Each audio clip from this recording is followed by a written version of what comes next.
kling tu Hindu, tak mau kapitan, tak mau nak kapitan tu buat masjid dah, baik dia buat kuil dia. Maknanya kling itu panggilan untuk India Muslim. Nama seorang profesor asal Melaka, Dr. Zainal Kling. Nampak? Kling ni India Muslim. Marahlah orang India tu. Dia panggil apa lu kling-kling, marah dia. Dah lah panggil kling, panggil paria pula. Paria ni kasta yang paling rendah dalam agama Hindu. Marahlah dia panggil kling paria. Begitu jugalah orang Afrika, kulit hitam Afrika, marah bila dipanggil negro ataupun nigger. Sebab itu panggilan menghina. Kita panggil dia black African people. Kalau di Amerika, African American people. Itu dia. Tuan-tuan tahu kenapa Muhammad Ali memeluk agama Islam? Dan satu wawancara dari Muhammad Ali menerangkan sebab-sebab dia mengenal agama Islam. Kerana dia kata bila dia masuk dalam agama Islam, dia semayang di masjid. Semua bangsa semayang dalam masjid yang sama. Berbeza dengan agama Kristian. Agama Kristian ada gereja untuk orang kulit putih dan ada gereja untuk orang kulit hitam. Mana sudah ada kasta di situ. Dalam agama Islam tak. Inna akramakum indallahi atqakum, kata Nabi SAW. La fadla Arabiyyan ala ajamin illa bittaqwa. Tidak ada kelebihan orang-orang Arab atas orang-orang bukan Arab melainkan dengan takwa. Cina Muslim yang bertakwa lebih baik daripada Melayu Muslim yang tidak bertakwa. Itu maksud Nabi. Tapi syarat Islam, itu dia. Jangan tuan-tuan salah faham. Saya ulang balik. Cina Muslim, seorang Cina Muslim yang bertakwa lebih baik daripada seorang Melayu Muslim yang tidak bertakwa. Ini maksudnya. Nak menunjukkan kepada kita tuan-tuan bahawa Islam ini tidak menilai baik buruk seseorang Muslim itu dari bangsa dia, tetapi dinilai dari segi ketakwaan dia kepada Allah Subhanahu Wa Taala. Pun begitu, pada zaman Nabi masa itu, kebanyakan yang memeluk agama Islam dari kalangan para sahabat, kebanyakannya orang Arab. Sikitnya macam Abdullah bin Salam, Yahudi itu pun seorang, itu pun kena kutuk dengan orang bangsa dia. Tuan-tuan, masa Abdullah bin Salam memeluk Islam, dia memeluk Islam secara tak rasmi. Macam kebanyakan orang pemeluk agama Islam dalam negeri Malaysia kita ni lah, yang Cina kau, yang India kau, yang bangsa-bangsa lain kau, kebanyakan ni memeluk Islam dahulu secara tak rasmi. Macam juga Raisya Raniaya, sama. Dulu dia pakai nama Felicia. Kita tahu dia memeluk Islam sebelum bulan Ramadan. Kalau dia tak memeluk Islam, apa dia pakai tudung tuan? Cuba yang tuan fikir secara rasional. Kalau seseorang itu tidak beragama Islam, untuk apa dia memakai tudung? Untuk apa? Tapi dia tak ijtihad. Bila orang tanya kenapa belum Islam pakai tudung ni, saya pakai tudung ni sebab saya bila pakai tudung saya rasa selamat. Maknanya dia dah faham tentang Islam tu dan dia dah memeluk agama Islam pun. Cuma dia tidak ijtihad supaya tidak menimbulkan masalah di kemudian hari. Sebab memeluk Islam ni satu benda yang kontroversi di kalangan sesetengah masyarakat Cina. Masyarakat Cina boleh menerima kalau ada ahli-ahlinya yang memeluk agama Kristian. Sebab apa kata mereka? Memeluk agama Kristian tidak menghilangkan bangsa Cina itu. Itu cerita. Tapi mereka akan togak-togak kepala yang berdiri bila mengetahui ada di kalangan ahli mereka yang memeluk agama Islam. Sebab apa? Sebab kata mereka, kata dia orang ni, takut anak kita, anak saya memeluk Islam, hilang bangsa dia jadi orang ni. Ini memang kenyataan. Ini memang kenyataan. Memang kenyataan.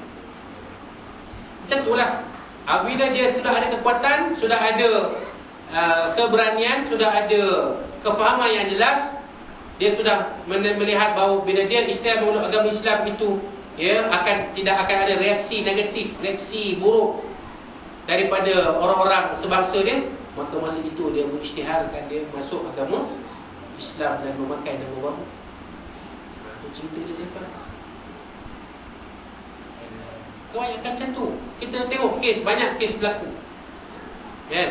Saudara baru meninggal di hospital. Tiba-tiba keluarga asalnya menuntut. Keluarga asal dia, yang dia tu seorang-seorang dia masuk Islam. Keluarga asal dia, isteri dia, anak-anak dia tidak memeluk agama Islam, menuntut jenazah di hospital. Kami nak balik jenazah Subramaniam ni, mendiang Subramaniam ni, kami nak bawa balik, kami nak uruskan mengikut cara agama kami. Datang pihak Jabatan Agama Islam menuntut jenazah. Tak boleh tuan, sebab dia ini sudah memakai nama Muhammad Ibrahim Subramaniam. Muhammad Ibrahim Subramaniam. Mana bukti? Tunjuk, ada dekat pemeluk agama Islam. Togak-togak kepala bersih-bersih. Tak percaya. Tak tahu kami dah Tak tahu kami dah. Makin masa hidup, makin arwah ni tak ada khabar kat kita dah dari pemeluk Islam.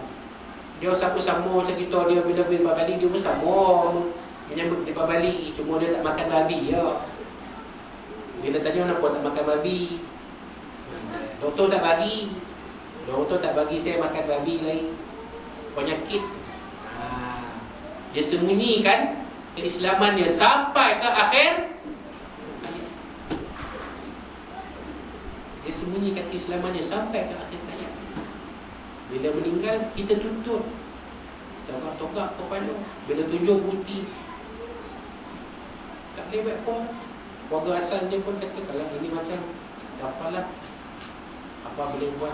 Kita punya apa, sudah masuk Islam, tak ada guna punya apa. Dia boleh panggil bapak, dia tak ada guna. Tak ada guna punya apa. Masuk Islam, tak ada kasih tahu agama kami. Tak apalah, jawatan agama ambil lah. Itu dia tuan-tuan. Begitu juga keadaan pada zaman Nabi SAW. Begitu keadaan Abdullah bin Salam begitu. Tak isytihad. Satu hari Nabi SAW berhadapan dengan orang Yahudi. Saya berbicara. Jadi Nabi di belakang Nabi beritahu, wahai Abdullah, kamu duduk di belakang, jangan tunjuk diri kamu. Sebab aku nak tanya kaum kamu, apa pandangan mereka tentang kamu. Jadi Nabi SAW tanya kepada orang Yahudi, wahai sekalian kaum Yahudi, wahai sekalian masyarakat Yahudi, apa pandangan kamu tentang Abdullah bin Salam? Jawab orang Yahudi, Abdullah bin Salam ni seorang pendeta di kalangan kami, orang alim. Dia hafal kitab Taurat. Kami kalau ada masalah bertanya kepada dia. Kami menghormati dia sebagai seorang pemimpin di kalangan kami. Dia seorang yang memang memang sangat dipercayai. Kalau kami pergi ke mana-mana jauh, kami serahkan harta kami kepada dia untuk jaga. InsyaAllah balik dapat sebiji macam mana kami tinggalkan pada dia. Maknanya semua pujian dia je, Kak. Pujian lah. Tak ada benda yang negatif. Semua positif berlaku. Semua elok ya. Tak ada yang buruk. Tak ada yang buruk dah. Semua elok. Baik. Dah dapat dengar jawapan tadi kan? Maka Nabi pun panggil, wahai Abdullah, tampillah ke hadapan. Abdullah pun tampil. Sekarang Abdullah, kamu terangkan kepada mereka, kamu sekarang ni siapa? Maka Abdullah bin Salam pun mengucap 2 kalimah syahadah di hadapan orang Yahudi. Asyhadu an la ilaha illallah wa asyhadu anna Muhammadar Rasulullah. Nabi tanya balik kepada orang Yahudi, wahai sekalian kaum Yahudi, sekarang apa pandangan kamu tentang Abdullah bin Salam? Dia sudah memeluk agama Islam ni. Apa jawab orang Yahudi? Abdullah bin Salam tak berbunuh punya orang. Memang cibai, bangang, hampeh, pegang, semua dok. Cibai, memang tak berbunuh, bingai, semua dah. Itu kata orang 9 tu, cibai, bingai, itu orang 9 tu. Cibai, bingai, hampir kan? Satu sen tak bunuh. Nabi boreh memang tak bunuh dia orang kan? Daripada ramai-ramai kami paling tak bunuh dia orang. Tu. Nampak? Dalam masa yang sama boleh berubah 360 darjah tu.